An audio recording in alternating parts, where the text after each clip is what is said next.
a big thing for me that I've personally gone through is like allowing amazing things to come in.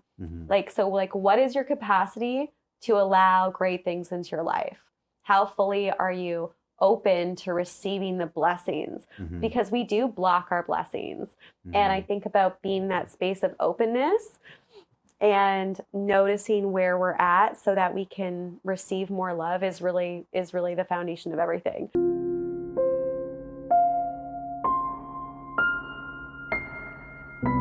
Hello, beautiful souls. Welcome to another beautiful episode of Happiness from Within. I am beyond ecstatic. We have two guests. We have one guest, but I have incredible Omar Elattar from The Passionate Few.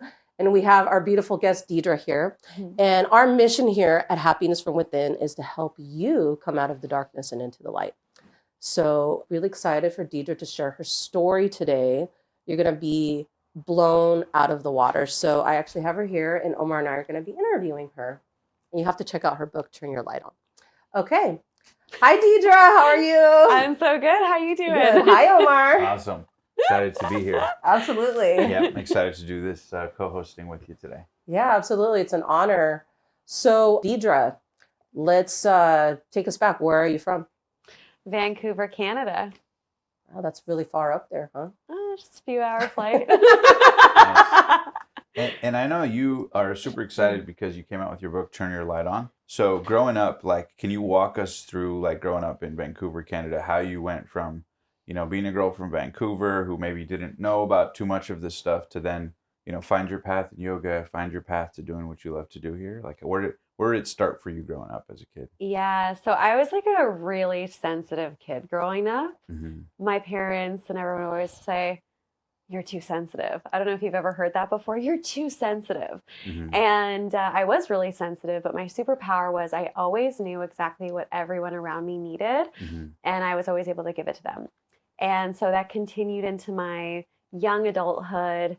And I was just really good at feeling what's going on in people's bodies as far as their emotions and a lot of other things that I'll bring up in a little bit here.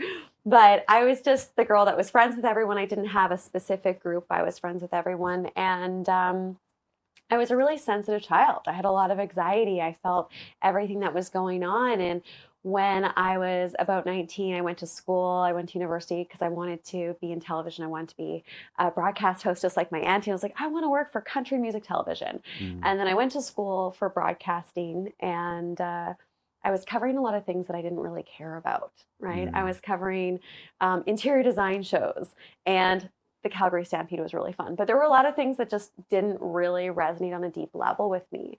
And so I moved from Calgary at the time to Vancouver for this guy that I ended up marrying. And he gave me a big ultimatum. And the ultimatum was, if you don't move to Vancouver, or you go and follow your dreams, we're over if you don't move to Vancouver. So I never really knew what love was. I never really had a really deep love, or I didn't understand what it meant. So I didn't follow my dream of moving to Toronto and pursuing country music television, being the host. And I moved to Vancouver.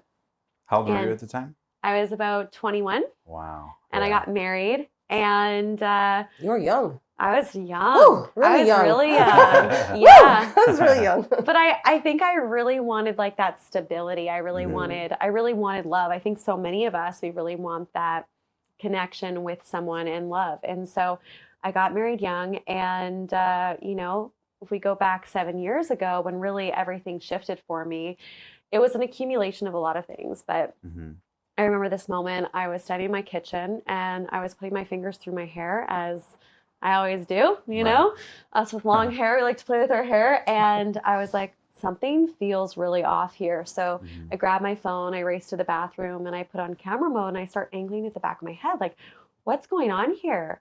And I'm like, oh my gosh, I have a bald spot. It's this big. Wow. And I was like, how did this happen? How do I fix it? Clearly the universe is trying to tell me something because it's going after my hair. And at this point in my life looked sparkly, clean, perfect from the outside looking in. Like, I looked like everything was perfect. The happiest person everyone knew. But clearly something was going on. So I go back to my kitchen to sit down for a moment just to ground. And I had this voice come out of me and say, if you don't listen to your soul, you're going to manifest cancer and die in the next year. Wow. And then I have a flashback to 5 years prior, the only other time I had ever heard this voice speak to me. And I was walking down the aisle. Wow. I was about to get married to the man that I thought I was going to spend the rest of my life with. And the same voice said, this just isn't going to work. Well, no one ever taught me what intuition was. Right. And I thought I was doing everything I was supposed to be doing to be happy, to be fulfilled. And so I shoved that voice down and I said, I do. And now 5 years later, I'm sitting at my kitchen table and I'm having a flashback. And I'm like, oh my gosh, I have 4 different types of autoimmune disease that the doctors can't seem to help me with. I have chronic pain in my neck and shoulders to the point where my massage therapist actually fired me. Wow. I didn't know they could do that, but crazy. they can. Yeah. You know? That's wild. So it was your body in a certain way, like trying to wake you up to what you knew was true inside, but wouldn't admit. So in the form of symptoms, it's showing up. Yes. Wow. Exactly. And so At the time, did you internalize it that way, or in retrospect, you kind of realize that? Yeah, I at the table that day after these messages were coming through, I was having flashbacks to my relationship that I was in, and I was like, I have these autoimmune diseases, I have this chronic pain, but from the outside looking in, I'm super healthy. I was teaching yoga full time. I was like, I was modeling, I was doing all these things, and I looked like everything was perfect. And I had anxiety attacks. I was like super sensitive to all these foods. And every single time I was around my husband, my entire body would contract. He was always telling me who to be, how to be, what I can say, what I can't say, what I can wear, what I can't wear. And I was in a mentally and emotionally abusive relationship where my body was actually shutting down. And so I was sitting there and I was like, oh my gosh, could it be that this entire time, ever since I walked down that aisle and didn't listen to that message that I didn't know how to listen to, could it be that my soul has been talking to me, but I haven't been listening?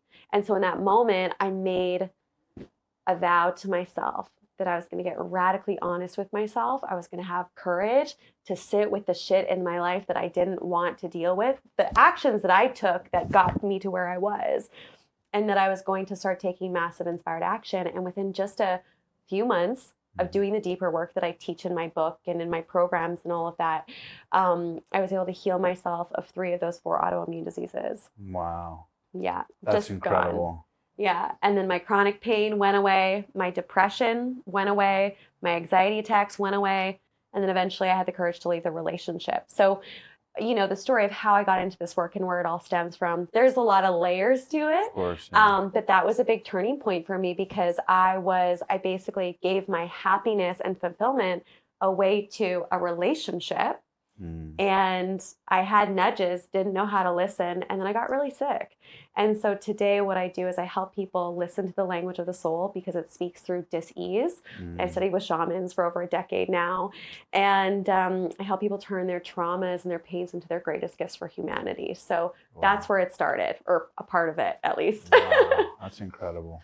Yeah. So it was like you were doing happiness from the outside, and then now you transform it to happiness from within. Yes, my life doesn't look so shiny. My life doesn't Yes. look so shiny and glam from the outside, but inside it feels really good. Wow. Yeah, 100%. I love that. Wow.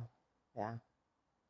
Wow. I mean, at such a young age, I mean, you finding your intuition, right? You get married and it kind of goes in a spiral, but then you shifted that. That's really, really incredible. How old were you when you had the courage to leave the relationship? I was about 27, 28. So this Took me 3 years to finally leave. Yeah. Yeah. Wow. That's wild. At the time, did you like try multiple times, or was it like a one and done situation, or like, because I know that's not easy, right? Especially at that age. Mm-hmm. And he's your husband at the time. Like, did you talk to people for advice? Did you counsel, or was it one day you just said like, never again, not no more, I'm burning the boats, like today's the day? Like, yeah, I mean, you don't have to get too into it, don't that sounds really like great. Just burn the boats, like burn the bridge. Right. For me, it was a combination of a lot of different things. I think with all relationships, once you're in it for a while, at least for me, I look at all the good. I look at all the great things, right? I'm like, oh, but this is really good and that's really great. Or maybe he'll change, or he would say he would work on specific things, but year after year, things weren't changing. There would be like this big gesture. Mm-hmm.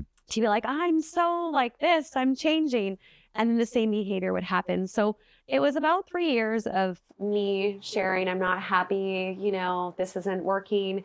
And then there would be a grand gesture, and then this behavior would continue to happen that was not working for me. But I remember one day specifically, I was walking home from the grocery store, just normal, like evening, probably around 5 o'clock. And I fell onto my knees, like just outside of the door of our house. And I was just like, it was like I had no energy in my body anymore. Like I couldn't keep it together anymore. Wow. And I was like, I can't do this anymore. And the next day, that night, I found a place to move into. I moved out 2 days later, and I was like, I'm done. But it was like, there were a lot of steps before that. I wanted to go to counseling. I wanted to work on things. And I did go to a counselor. I remember this is really powerful because during that time when I was depressed, I had a vision of ending my life. And I actually thought I was the happiest person. I actually thought I was, aside from the symptoms and the relational pieces. I was like, I'm great. Like, I'm awesome, right? But I had this vision of ending my life, and I was like, oh, that's really dark. I should go talk to someone about that. I remember this therapist I was seeing. For me, my like default setting is if anything's wrong in a relationship, this is something I'm actively working on in my life today. I'm really grateful that I have this awareness. But my default setting is if anything's wrong in a relationship, something's wrong with me, I need to be better. So my relationship with my husband, I got into personal development because I thought something was wrong with me, which is great because I was constantly like, I need to be better. I need to be better. But when I went to the therapist, she's like, what if it wasn't you? What if you weren't the problem here? And I remember getting out of like my second or third session with her, and I was like, I'm not the problem? What? And that's where things started to shift for me. And I started to read about codependency and like always wanting to make people feel good, right? And that's when I started to understand more about myself, and maybe I'm not the whole issue. Right. Because I think it's easy to blame other people and shame them, but I actually would blame and shame myself. Yeah, and you don't know what you don't know, Exactly. Especially early on when you're that young, you don't have that much life experience. Yeah. Especially because you're probably having to subordinate a lot of your own ideas in that environment. So then it's like, you're like questioning, am I overly, thinking about this? What's me? What's them? Yeah. And of course, you're not going to get validation from that. They might put things in your ear. Yeah. And so it becomes this really challenging thing. Yeah. It's wild. Well, it's interesting when we blame other people, right? There's that finger, but there's always 3 fingers pointing back, right? 100%. Yeah. Always. Good point. Yeah. Good point. Good point. Yeah. Did you find that a lot of the time too, like getting out of that was hard to re-find yourself or reclaim your independence?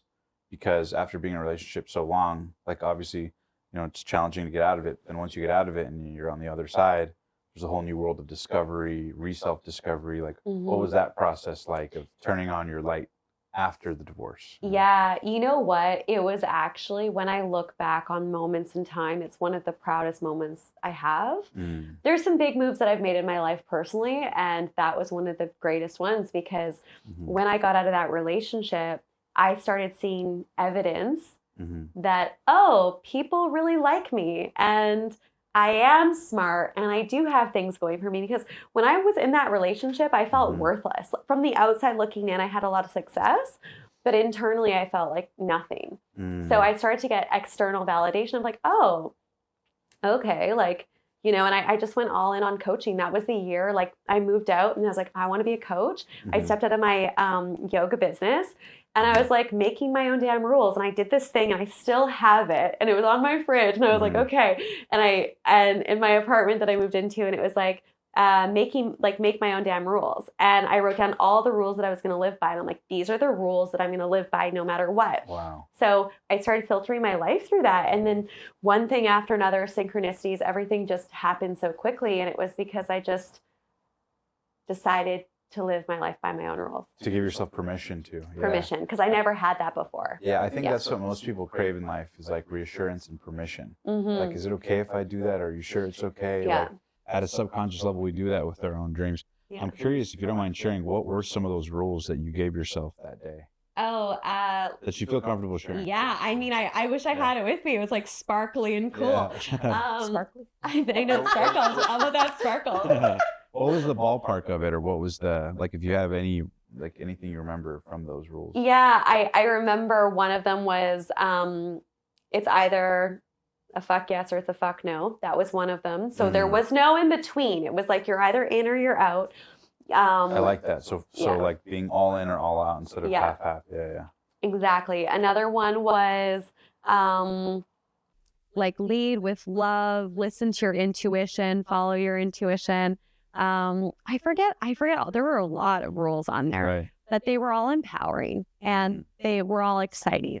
And I remember when I first went to Burning Man, like I didn't know anything about Burning Man, but a lot of people I had on my show at the time went to Burning Man. I was like, oh, like these are people I look up to, and they were doing the work that I want to do. So I was gifted like 5 tickets that first year to Burning Man, gifted, and they're hard to get, right? And so this is when I first started my coaching business, and I was like fully booked. It was great. And I was like, oh man, like one of the rules that I have for myself is follow your intuition and follow your inspiration. Like I have all these clients. So I called them. I was like, hey, I got tickets to Burning Man. It's like one of my rules on my like make your own damn rules thing this year. And they're like, have fun. And then I went to Burning Man. So it was just like, I would filter everything through that list. And it was so fun. That's cool. I like that, like rules for life. Yeah. That's awesome. Rules, yeah. That's awesome. That's good. I mean, I just think I'm just really inspired by your story because like you basically took all that pain and now you have multiple figure business. I mean, can you share with us a little bit more of like what happened after that? Yeah, like the evolution of like her business. Yeah. After that, yeah. Like so you did yoga before. Mhm. You leave it to do your coaching business, and then was there any after you do these rules, after you're in this like Deidre 2.0, if you will, or 3.0, I guess at that stage. Yeah. Was there like an evolution of your business or things you did mindset wise to level up your business? Oh my gosh, so much has changed. When I first started my business, I was kind of like female empowerment because I was going through it, right? And I typically like what I've noticed if I look at like the evolution of my business, what I'm most excited about is what I'm either going through or just have grown through. And so for me, it was about empowerment, make your own damn rules. So I was attracting a lot of people who were like a couple steps behind me. So the first year it was like all women's empowerment, and I had some male clients, but mainly women.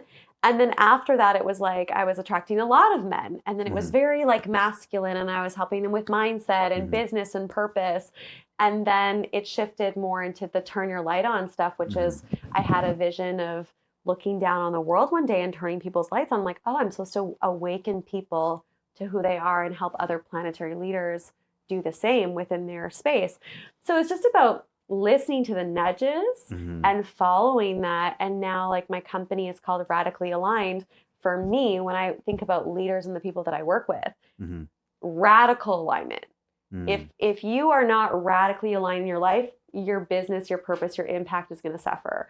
So for me, I really love doing the work on radical alignment because it's like leadership development, and that's what interests me.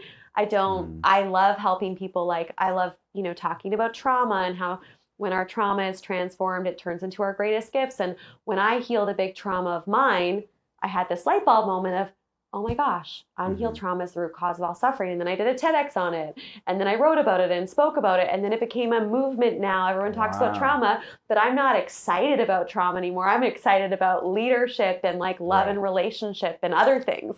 So just following my passion and just and the doing evolution that. of it. And giving myself permission to do that. What was it like to do the TEDx talks? Was that nerve-wracking? Oh my gosh, it was like super nerve-wracking. And like the craziest thing about it is like in the TEDx, I talk about a trauma that I had when I was 19 years old. I was raped, and my intuition that night felt like something was off. And there's quite a bit of a story around it, but long story short is I was like, I never want a woman to have shame around their body, their past. Like what I realized from healing that trauma was like, oh my gosh, like I can't look men in the eyes because I have so much shame around what happened to me.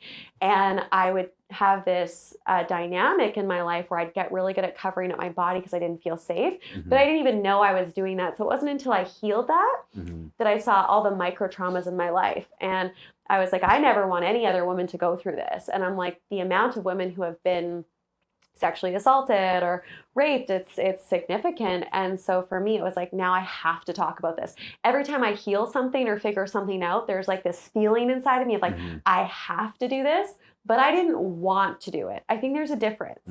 I had to do it because I'm like, no one's talking about trauma this way. No one's talking about it. At the time, there wasn't a lot on the internet about it.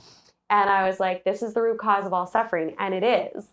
But yes, unhealed trauma is the root cause of all suffering, but it's actually conscious choice and what you do with your trauma.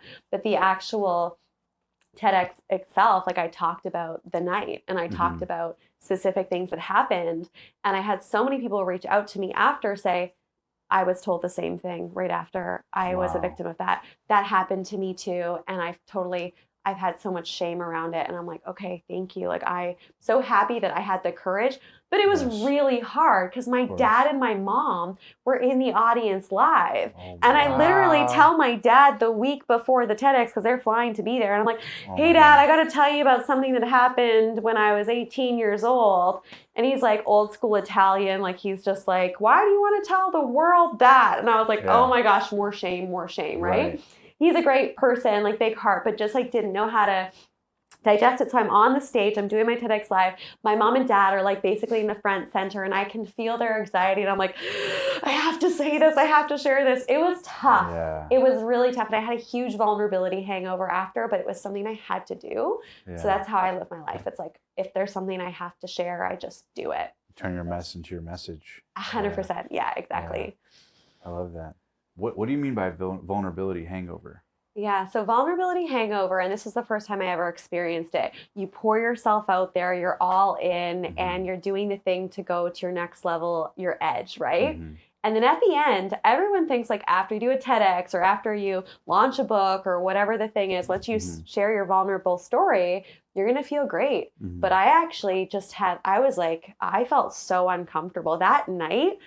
After the TEDx, I was just thinking about like, I can't believe I just shared that on stage. Like, I can't believe I shared that. Like, I wanted to hide.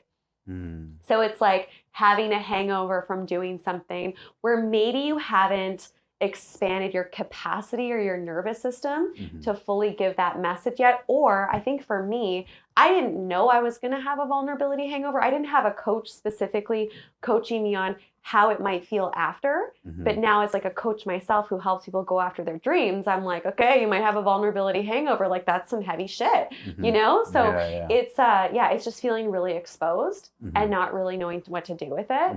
And you know, with TEDx and certain platforms, they reach hundreds of thousands of people. Like, am I going to be received? Am I going to be judged? Am I going to have more shame? Like, it just opens up the closet for so much possibility. Yeah, and I don't think that's like talked about a lot. Yeah, I never even thought about that, but it makes sense. Yeah. And the fact that it's just permanently out there in perpetuity, and you're just like, dang, that was permanently. Anyone can know that. Yeah, I get it. Yeah, I get it. yeah. That's wild. That's wild. Think of all the people that you inspired, you know, not to interrupt, but I had a similar experience where I shared like over 100 people of some stuff that happened to me when I got molested as a child. And there was all these women though that came up to me and they were so inspired, right? And so I can relate a little bit with you on that. But yeah, it's like, it was like, oh my God, what did I just do? Yeah, I think it's more and more like a lot more women. Like I think before people thought that was something that doesn't happen that often. Yeah. And I think like a lot more women now are being open about the fact that way more people have experienced different versions of that. And so when one gives permission to kind of open that door, it gives a lot permission to subconsciously also do the same and kind of like heal or work on that, you know, because otherwise they would never, you know, and that's the beauty of vulnerability. It gives other people permission to be vulnerable as well. So we think it like heals us, but like the ripple effect of who else it heals, that's like the bigger the bigger ripple effect, if you will. Yeah. And look what your happiness from within that you transformed from that in your book. Can you tell us a little bit about, if you feel comfortable, you're starting to sing now? Oh. Ooh, nice. Yeah, I was singing all day. That's why I'm in LA. Very cool. Very cool. See all these things that you're transforming, you know, from all these experiences you had. You're just blossoming. I mean, it's really inspirational. Thank you. What prompted the singing, and what what's that about? Fill us in. So one of my rules is, if I have a vision of something, it's for me. And if we have a vision, it's for us. It's our higher self saying, this is a possibility if you like grab it and pull it in and take the actions, right? So I had a vision of writing this book. I never thought I would write a book before. And then I just took the steps. It was really hard. It was really hard because I had to get out of my own way, right? Like the beliefs of like, can I write all that stuff? And I also, around the same time, had a vision of singing on stage. And I was like, me? Singing? I don't even like singing in front of people in the car. Like, what? No, that one's wrong. There's something wrong with this vision, right? And so I was like, okay, surrender. And so I remember being in Mexico. I was living in Mexico for a few months, and I was like, okay, like I have a rule, and I still live by a lot of these rules. And it was like, okay, I gotta start singing. So I just started doing the first few singing lessons I had. Like the instructor was like, so you'd never sang before? No, it's not like this was a thing growing up. I literally just started singing like a year and a half ago. Year and a half ago. That's wild. It's wild. Yeah. And like I sucked. Like real, it was bad. It was like, it was bad. And so, but I was like, okay, I think a big thing with anything is we have to give ourselves permission to suck and be messy and to be like, what am I even doing? To move that forward. I think it's a part of the initiation. So I just continue to show up for it. And, you know, now polish it's been just continue to polish it. Yeah. And I've been coming down to LA every like couple months, working with a producer in LA. And now I have 8 songs, and my first song's coming out next month. That's awesome. It's coming out in Jan. What's it called? It's called, this one's called Touch My Skin. Wow. It's all about breakups because, you know, I love to teach based on like my life experience, and, you know, turning your light on is transforming your trauma into your greatest gifts and getting out of your own way. So I feel like I've done that for most of my life. Of course it comes up, like no one's perfect. I'm like, oh man, I want to sing on stages now. Better confront myself there, right? Yeah. But with this, with the music and my next book, which will probably be a year or so before it comes out, it's all about transforming like past heartbreak into unconditional love for self. So all of the songs are about a relationship moment in time, and me writing the music has helped me heal my heart. And it's been so powerful because I was single on purpose for about 4 years because I was like, I need to figure out what's going on here. And so they're all a story. When you say turn your light on, I'm sure you thought of many different names for the book. Maybe I'm wrong on that, but was it something that came to you? Was it variations of ideas you had, and then you felt like turn your light on spoke to you? Like what made you decide turn your light on was a great way to capture the essence of what you want to share with people, particularly in that first book? Yeah, so I had a vision of looking down at the world one day, and I was turning people's lights on. And then I was like, oh, this is what I'm supposed to do. I'm supposed to turn people's lights on. And then I have a signature event that's called Turn Your Light On. It's an awakening experience where people have a direct connection to God, source, whatever they believe in. It's like divine union with self. And I was taking that to different places, and then the pandemic happened, and then I turned it into a program, a course for people to go through the same type of work. And then I was like, I need to write this book. So it's just a natural progression of the work I was already doing. Wow. That's incredible. Yeah. It's really good. I've been through her course. It's really, really incredible. Nice. How did you first discover Deidre? We actually met in a mastermind. Yeah. Very cool. Yeah. That's awesome. Now, for the events that you do, what and the coaching you've done, what do you find is the most common denominator amongst people who are looking to make their life work but feel kind of stuck or limited? Obviously, you know, you help people turn their light on, but to like zoom in on a tactical, practical level, what is it that holds most people back? Is it limiting beliefs as you see it? Is it sort of the unhealed trauma of their past? Obviously, it's a combination of all of those things. But from a bird's eye view, what do you find from all your experience coaching and serving people is really what holds people back?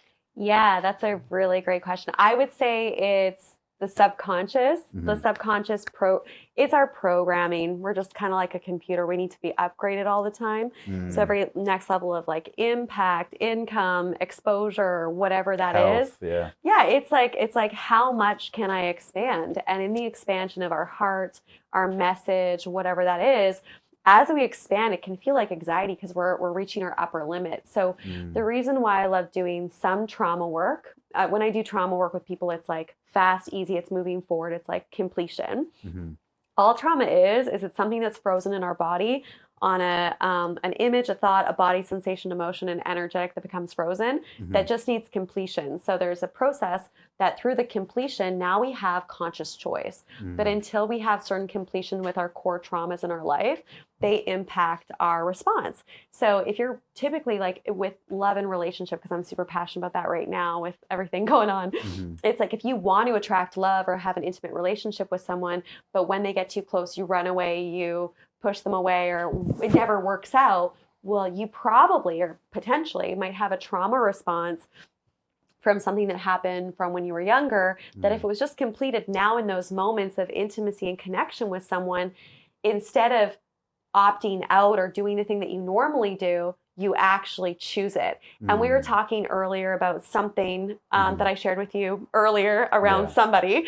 Right. And I actually ran away from that person. I actually ran away from a man that I liked because, okay, I'll just tell the whole story. Should I just tell the whole story? Let's do it. It's so good. There might be a vulnerability hangover tomorrow.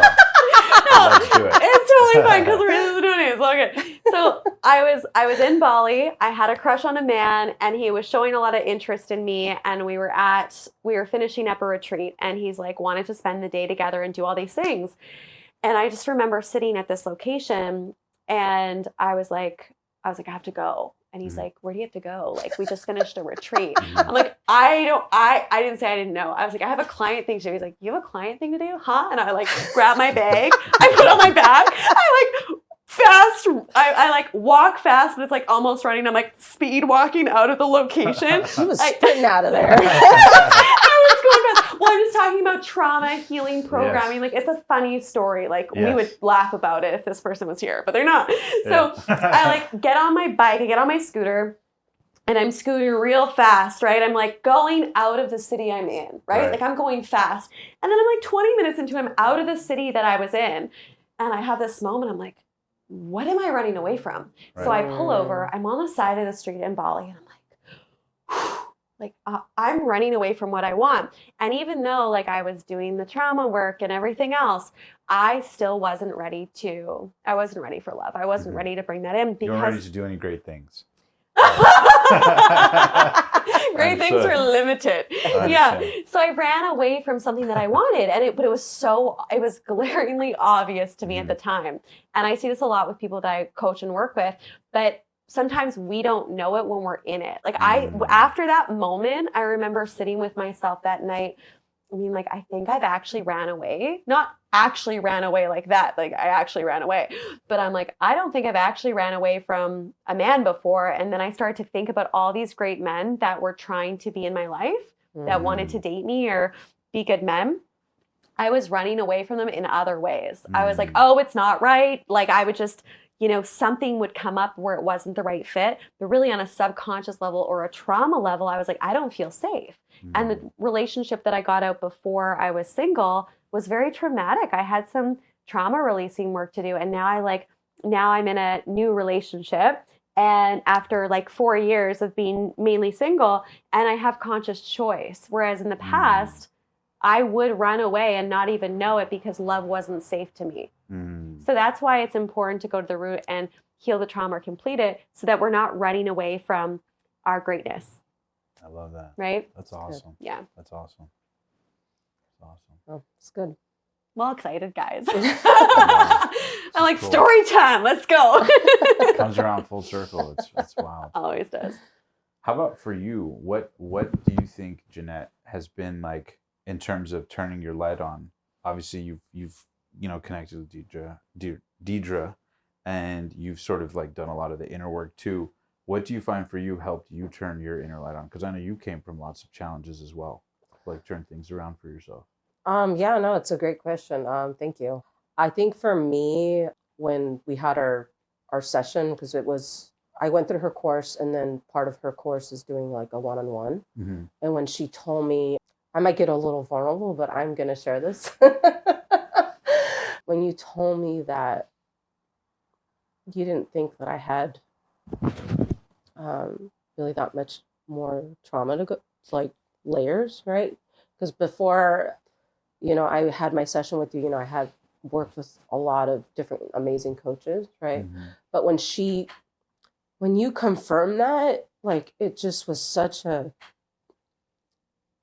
just such a like a relief, because that thing that you were talking about, that I was like, man, like, what's wrong with me? Like, I always thought something was wrong with me, right? But when we had that session, it was really incredible, because it made me realize that there's nothing wrong with me. And I know a lot of women feel like that. Somebody that's listening to this right now feels like that. But that has been like my biggest thing. Just knowing that I'm perfectly where I'm meant to be. Mm. Wow, that's beautiful. I appreciate you sharing that. That's awesome. Mm-hmm. How does that feel for you to hear that your work helped Oh, create that? it's so beautiful. And, you're just such a bright light. And I feel like so many of us are here to bring our message and ourselves forward. But we have these really funky beliefs around something's wrong with me. I had the same belief system for so long. And it kept me in all these like weird dynamics and relationships, and not really like owning my self-worth. And so I just feel like it's just really beautiful to see you stepping more into who you are and not letting the past hold you back anymore. Because like the past, if we carry it with us, we're like, why do I feel like this? And we throw it in our future, and it's just like, that's over, like it's so yesterday. Yes. So yesterday. Yeah. So good. Kudos to thank you you for sharing. overcoming it. That's awesome. Yeah. That's Yeah, beautiful. thank you. Yeah, her work is really amazing. I mean, I just want to add this, anybody that's listening, is this like, I've worked with a lot of really amazing coaches, but one thing I really, really appreciate about Deidre's work, like literally what she said, like she's getting to the root, right? Because I remember before I took her course, and one thing I love about Deidre too, she's not pushy. It's none of this like, I'm trying to sell you a course, or like, she's the real thing. I mean, she really is the real thing. I mean, I liked how you're just very authentic, you're very real, but she really helped me to get to the root of what I was, really trying to find. And then her online course is really amazing too, because I'm just like, it was like boom, boom, like in the face, but it's just like, she just gets to the root, she doesn't bullshit around, that's what I like. What do you find was like one of the biggest like things that you overcame, or whether it be a limiting belief, or a switch that she helped flip in particular, if you don't mind Yeah, sharing? no. I think the biggest thing is like, well, for me, I've been overcoming a lot of health stuff, and Deidre knows this, and it's just I because of the health stuff, again, that thing of like not feeling enough, or feeling like I did something wrong, right? But not enough, or not good enough. Yeah, like even though it's been like so much, right? But like when I went through her course, like I realized that like, again, that everything that I've done to this point, it's like it's perfectly aligned, right? Like I'm exactly where I need to be. And like I always kept thinking that I might sound like a broken record right now. No, it's coming from the heart. No, that I literally I thought I had to like, it was going to just take me another 5 to 10 years before I was going to overcome all this trauma, but when I had my session with her, she's just, I don't really think you have that much more layers. And I never, Omar, Deidre, I never in my whole life, many people that I've worked with, all amazing people, right? Like, but it's just like, when someone tells you that, it's just like, it's such a confirmation, such a release, like a confirmation, and that's kind of a long answer, but really that has been the biggest thing. Like, I'm honestly forever grateful to you, Deidre. I think I'm an example of your work. It works. Like, she does not bullshit around. Like, it's, since your course, I feel more grounded. I've been more intuitive. I feel like the direction that I'm moving in is the right direction, right? Kind of like the same thing, like with, if you don't mind me sharing, like, of course. I was telling her, we were in the car, I was sharing with her how like, I hadn't been in a relationship in a really, really long time, and I was just like, it's okay, you know, I'm exactly where I need to be, right? Like I have to take care of me, right? Mhm. I have to love myself, right? But you know, it was interesting after I took her course, like it was just more doors in my life started opening up. Like I love to teach Spanish, right? I didn't realize that like the health and the Spanish are like two of my passions. Mhm. But I just started getting like a flood of like Spanish students. I Mm. was like, woo! I was like, this is amazing. And you know, that thing of like not feeling like you're enough that we all go through. Mhm. I started getting so many students, and I'm like, Yeah. was that a good lesson? And they be like, oh, we want to book another lesson with you. Yeah. Like, and so it was just like that door opened up, you know? Yeah. And so I'm just so grateful for that. I find, to speak to that, is like I find too that the universe, it's weird, like we think like we have to push and shove and like do things, but I have, someone told me this expression one time, to say focus more on who you're being more than what you're doing. Yeah. Because your being is what will do way more than anything you could ever do. And so it's like almost like instead of focusing on getting Spanish clients, you were focusing on being the best version of yourself, liberating yourself in a certain way. And because of that, the universe is kind of rewarding you in the same way that she was saying that, you know, her body was giving her signs that like there's dis-ease. The universe also gives you signs that like, hey, you're on the right track. Here's some clients, here's some money, here's some health, here's some doors that open. So I love that what you're saying is like a validation of that, you know. Can I just add one more thing? This is like really huge because you were talking about like with your health and stuff. After I took your course, This is the ultimate testimony. I love it. yeah, no, I this love is it. this is so I've had this rare condition in my Mhm. knee for like 3 years. No, Mhm. not 3 years, sorry. I had 3 knee surgeries. The doctors told me that I would never walk. Wow. And I had this condition literally for 20 years. I mean, crazy, right? Mhm. The only way to get rid of it is surgery. I respect the Western medicine, right? But I always knew that there had to be a way to heal with food. I don't think I told you this story. I went to see my doctor just actually a few months ago. He's just like, I don't think you have that condition anymore. I was like, that's impossible. 1 in a million people get this rare condition, right? And for him to like give that confirmation, right? I mean, to even sit like this is a gift because I couldn't do that for many years, you know. Wow. But through taking your course, you know, just again turning my light on, right? Like knowing that I healed myself, amazing, you know. But yeah, that's been the ultimate testimony to this such a huge breakthrough in my health, you know. That's beautiful. Just suffering with it for so many years, you know. Mhm. Yeah. And all those years, there was never anything wrong with me. It was just part of the mission, you know. But just looking at things, I just have to share this. It's so good.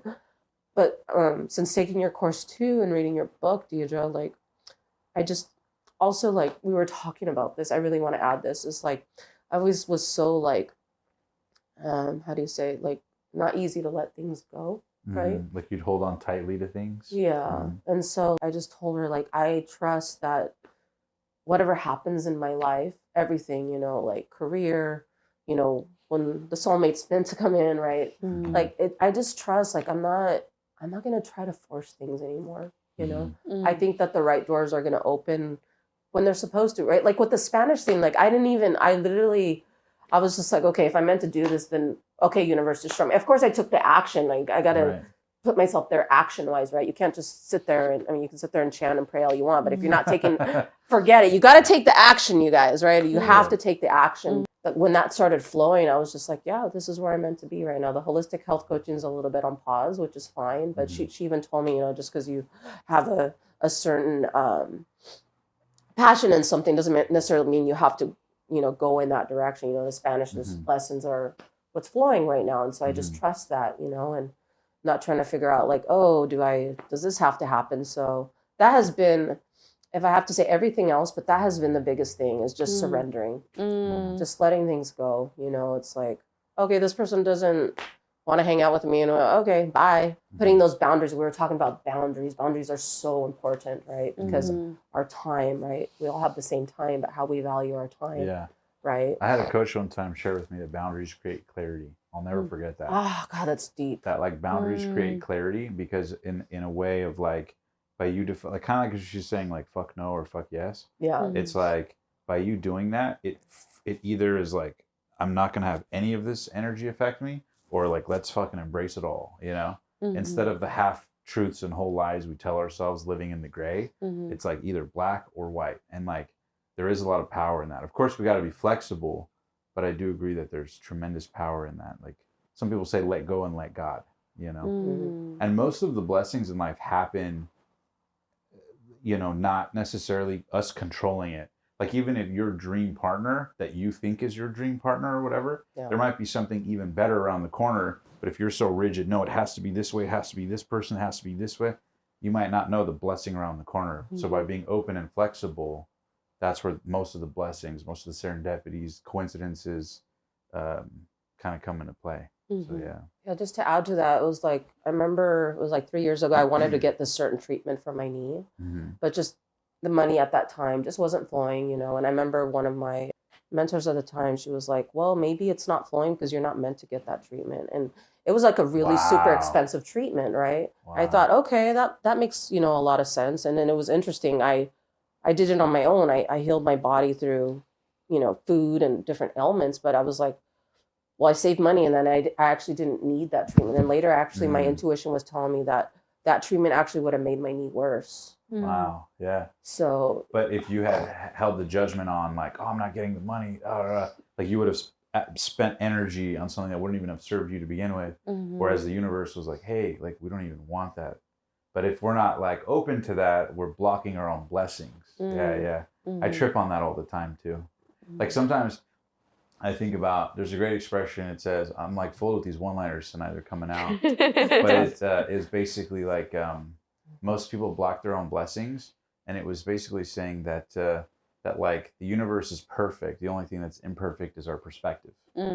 Right? And so like imagine if we held a perspective of like everything serves me, right? The life happens for me, not to me thing. yeah. Not just in a, you know, woo-woo positive thinky thing, but like honestly, like if we just trusted like, oh, okay, if this person left, it's for something, you know, the universe is always in balance, right? In the same way that our body always regulates back to 98.6 degrees when we're sick, or, you know, the ocean, like crazy waves, the ocean always settles, or like on the shore, it'll come in and out, the moon, the sunrise, right? So the universe is always going back to balance, but we're freaking out at night because we think the sun's not going to come up in a few hours. So trusting that the world is going to flow how it will, and we got to ride the wave instead of fight the current, you know? That's great. You know, there's this Louise Hayes, you know, she's wrote a lot of really incredible books. And one of her mantras that I always hold in my heart that I used to, so she has this one, I bend and flow with ease. And when my knee was like really, really sick, like I could only bend my knee like 30 degrees. I mean, I could still walk, thank God. But I mean, it was just so painful to sit, you know, for long periods of time. I kept that mantra, I kept saying, I bend and flow with ease. And when I had my third surgery, I was able to bend my knee from 30 to 180 degrees. It was literally back to normal. Wow. I mean, something that's like literally impossible, right? Like this, I was telling, I don't know if I told you, I was telling Omar, I think the other day, like when I had, when I was meeting with my doctor, right? Like this year, right? Like I was supposed to have my fourth surgery. Like that was part of the norm, right? But no, like I healed my body. I mean, you know, the message is just that, Deidre's message, right? Turning our light on, right? Like, of course, see your doctor if you need to see your doctor, but you can, the body has an amazing ability to heal itself. Yeah, and it so really much, does. And so much is like expressed through the body that reflects in other ways. I'm sure in yoga too, like, and I was just telling you off camera that like I got into yoga about 6 months ago. It's been a game changer. There's energy that when you move your body, you just can't access if you don't move your body that way. I don't know how else to explain it, right? Have you found that to be the case too, that people, when they open up physically, they tend to open up emotionally as well? Oh, it's hand in hand for sure. If you're moving, if you're exercising, whether it's yoga, running, or whatever, you're moving more energy. It's easier to process emotions, I find, right?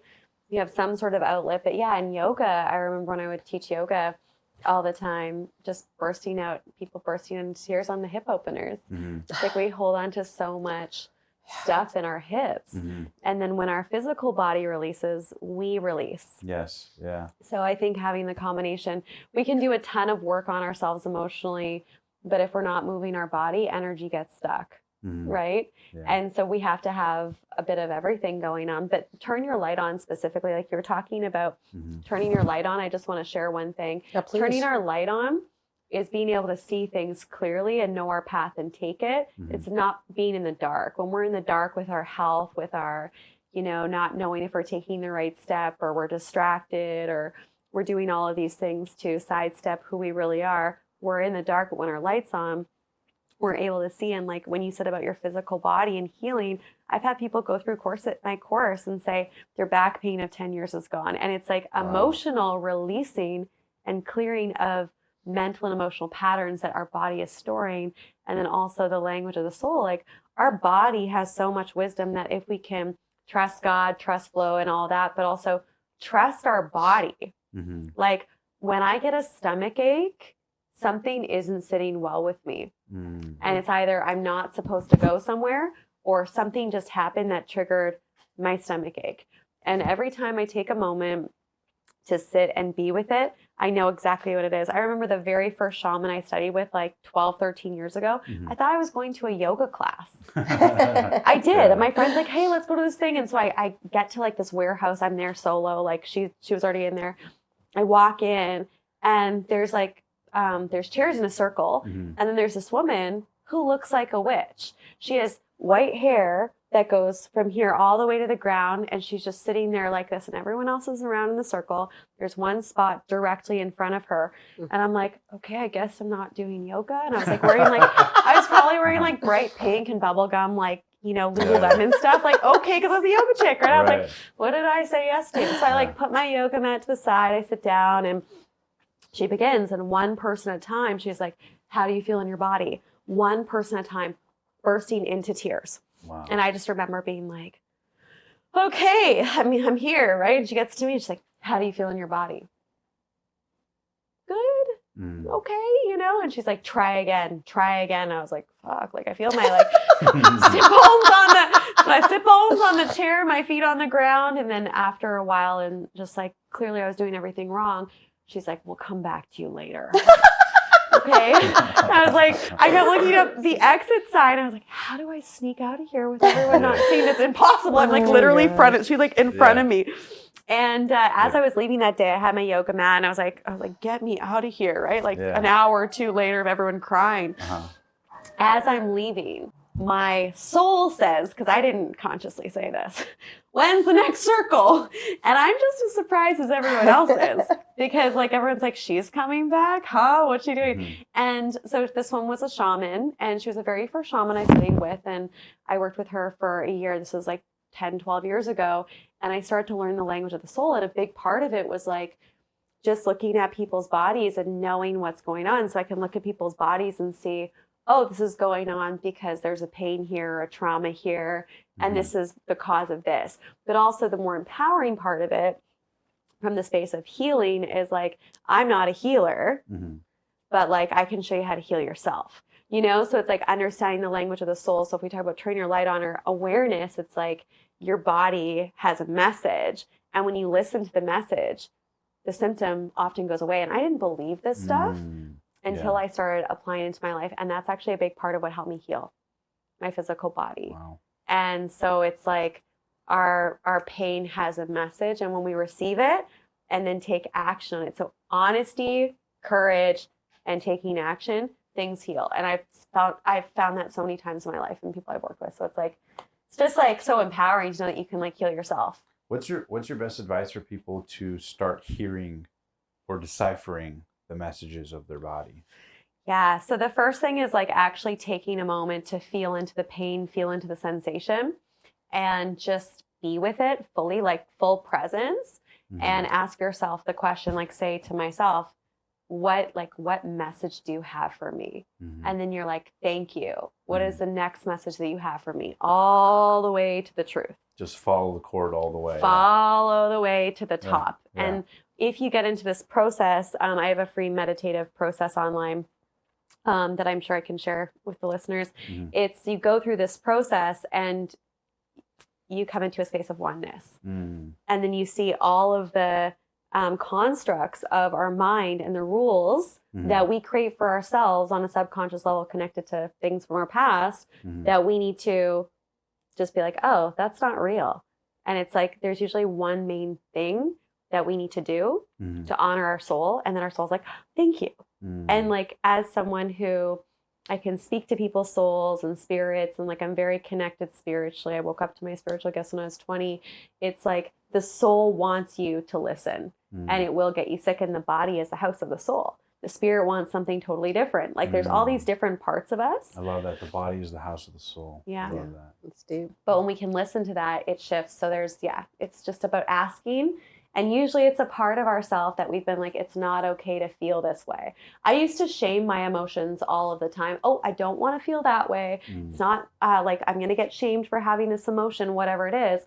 Manifests as disease. Like, every time we numb or like push a part of ourselves away and we're like, I don't want to be that, so I'm going to pretend that doesn't exist. Dis-ease, always. So our own self-judgments, if you will. Yeah, self-judgment. Anything that we're suppressing about ourselves or we're not wanting to bring forward. Anything we're not accepting, we are suppressing, and it can turn into disease or pain. I love that. Yeah. What's your best advice for people who, like, on a tangible level, like say someone's listening to this, watching this, inspired by this, and they're like, all right, Deidre, I want to grab your book and I want to turn my light on. I want to start taking action on this. Obviously there's a lot to it, but on a tangible step 1, step 2, step 3 thing, what's the first thing people can do if they're watching this to start making their life work or turn their light on, so to speak? Honesty. Where are you not being honest with yourself? Yeah, that's a big one.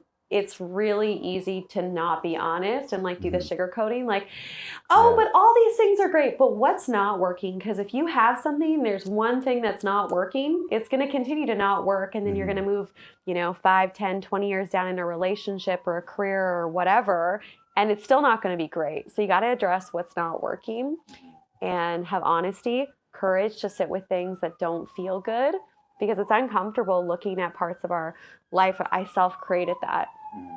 Like, when I looked back on like my marriage, I had a message walking down the aisle. I didn't listen to it. That's pretty courageous to sit with it. I co-created this. Well, shoot, this really sucks. I have to deal with that, right? Right. Responsibility. And then taking a step to change it. So if we want to create transformation in any area of our life, honesty, courage, and then showing up, ripping off the Band-Aid, doing the thing. Where people get stuck is they're either not honest with themselves, or they're honest, they have courage, but they don't take the action. I hear this a lot when I coach people who are in relationships that are, meh, it's okay. But, this is great, but that's good. It's like, you aren't happy in this relationship. You never have been. And you don't have the courage to take the action. So you're going to continue to stay stuck here. Same with business. Same with everything. Same with health. Oh, you know what? I don't really want, I'm not going to the gym. Well, and you're going to continue to not have this that you want. So it's about doing all 3 of those things. Yeah, that's the first piece. And it starts with honesty. Yeah. Honesty. Yeah. 100%. Yeah. That's powerful. I love that. I'm reflecting a lot on this. This is really good. It's really good. Deidre's really amazing. She's really been incredible getting to know you, and she has a really great voice too, by the way. Oh, we got a new song coming out in, what did you say, January? January, end of January. Very cool. Where can people find you if they want to connect with some of your work, your materials, your courses, your programs, the books? Yeah. Where can they connect with you further? Thank you. So radicallyaligned.com is my website. That's the name, Radically Aligned? That's the name of my company. That's so cool, Yeah. Radically Aligned. It's embodied leadership, or That's leadership awesome. embodied is what we do. Yeah. So radicallyaligned.com, and then Instagram is just I am Deidre Sirianni, and hit me up. Let's have a conversation. And if you want the meditation, I think it's on my YouTube channel, but if it's not, I will add a link or send you a link so you can We'll share put a it. link in the description down below. Yeah. Yeah, absolutely. Very cool. Any final thoughts or questions for Deidre, Jeanette? I don't have anything. Just usually how I end with my guests is anything that comes from your heart or soul that you'd like to share that can touch our audience. Ooh, this is a good one. I'm like, what am I feeling right now? Whatever's flowing through your body. Yeah, a big thing for me that I've personally gone through is like allowing amazing things to come in. What is your capacity to allow great things into your life? How fully are you open to receiving the blessings? Because we do block our blessings. And I think about being in that space of openness and noticing where we're at so that we can receive more love is really the foundation of everything. The deeper amount of love and compassion we have for ourselves and others, the more amount of abundance, opportunity, everything happens in our lives. So I guess the question that I have for the listeners is, how fully are you letting love in? And where are you blocking love? And when I talk about love, I'm talking about opportunities. I'm talking about money. I'm talking about friendships. I'm talking about having what you want now. Where are you saying, I can't really have that now, or, you know, something's wrong with me, or when I do this, then I can have that. Once you get all of that out of the way, there's just you and the divine, and things just flow to you. So that's the message that I want to share. And then just one more thing, I do have a quiz, a turn your light on quiz.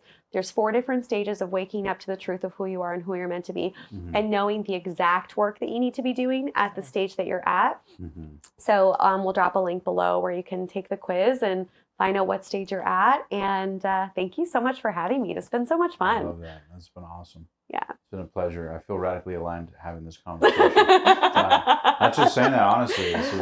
It's crazy, the timing of things too, because, you know, a lot of times like the universe has a way of like showing like things just popping up at the right time. So I think this conversation for me personally, even, you know, I know you've gone through Deidre's work, but even for me, it was really powerful and profound to learn a lot of this stuff and relearn a lot of this stuff too. So what about you, Omar? Just any last minute words you'd like to share with the audience? Yeah, I think one of the things, to speak to Deidre's point, is like, I love what you said about starting with the truth. Like, I think honesty is number one. Nothing in life goes away until it teaches us what we need to know. And I think so often, so many of us live somewhere between, you know, not happy, but not unhappy enough to do something about it. So we just kind of live in this like gray area, and a year goes by, 2 years go by. We kind of neglect the voice of our soul in relationships, in business, with finances, with our health, whatever it is. And so like to kind of like confront that and, you know, confront the chaos. Otherwise the chaos will confront you. And, you know, there's an expression, I believe it's feather rock semi. I believe it's Veni Vidi Vici, like the famous saying, but it's basically this concept of feather rock semi, meaning things in life, challenges usually show up like small, like a feather. Then the next time, if you don't do something about that feather, it'll show up like a rock or a boulder, right? And so things in life, like for example, when you get sick, it usually shows up as like a little sniffle. But if you don't do something about it, it'll show up as like a sniffle and a cough.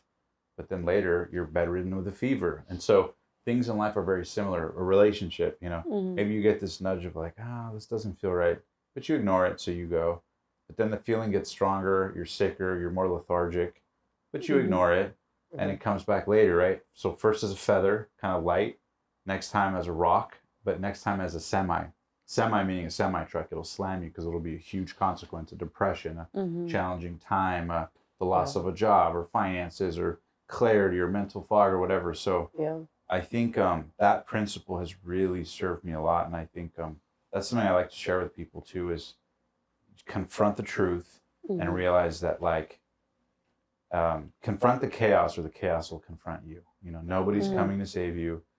You have to save yourself, and it starts with asking the hard questions. And the best part is, as scary as it is, it's scarier to stay the same than it is to change. And I think until people have that realization, they never really fully self-actualize. So I know it was a deep rant, but that's something for me that really speaks true to my essence.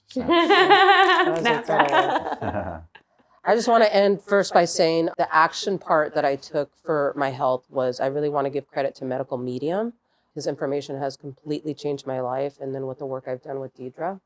But I really want to thank you guys for listening to another incredible episode of Happiness from Within. I also really want to say thank you to Omar, the Passionate Few, and his team, incredible team. And to Deidre, thank you guys for your time. I really appreciate both of you for your time, your presence. I honor your presence. Thank you so much for letting me share this amazing episode with both of you. Thank you so much. Thank you. We're honored too, and honestly deeply grateful for the work you do and the courage that it took to overcome a lot of your limiting beliefs, challenges, and obstacles to be in this room right now, to create this environment. Like, you created this. And I think that that's so powerful, and you should really honor yourself and feel good about that, that you created this reality. So we're just living in your vortex in the same way we're living in ours. So I just want to honor you for that as well. Wow, thank you. I felt that. Thank you very much. Awesome. It's an honor to do this with you guys. And my last message is, remember to smile because you're worthy. Thank you guys. I'll catch you on the next episode. Bye for now.